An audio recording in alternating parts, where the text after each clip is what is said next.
Hello kids, how are you? I hope you are all doing well. Today we are going to start with chapter 5, that is housing. Let's revise. Where do you live? In a city or a villages? What kind of house do you live in? Draw its picture here. Give some features of your house. Now kids, let's begin. All of us need a house to live in. A house may be big or small. Houses in earlier times. In earlier times, houses were small and mud bricks, wood and reeds. Doors and windows were made of wood. Roofs were generally thatched. The floors were also plastered with mud. Houses contained one room only. The houses were surrounded by huge open adjoining courtyards. Food was cooked on earthen stoves called chulas. Here you can see the picture of a house in a village.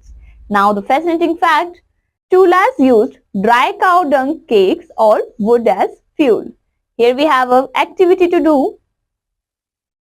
Talk to your grandparents. Ask them about the houses they lived in when they were children. Ask them about the materials used in their house, sources of light and the method of cooking in their house.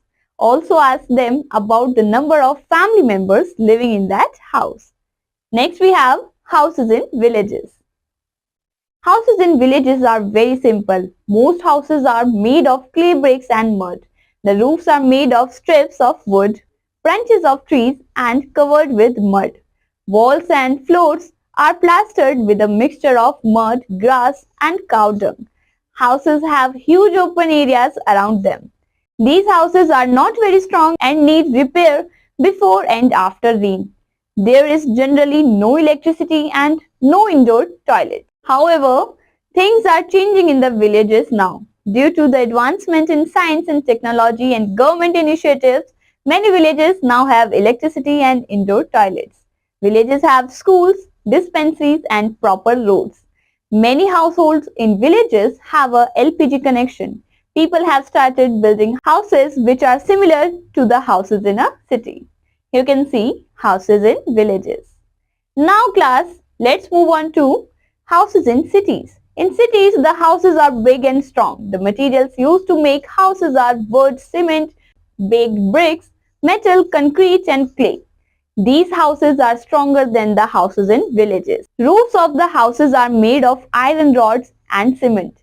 Walls are made of baked bricks and plastered with a mixture of cement and sand. Floor is made of concrete, tiles or marble. Houses in cities generally have many rooms like a living room, a dining room, a bedroom, a kitchen and toilets.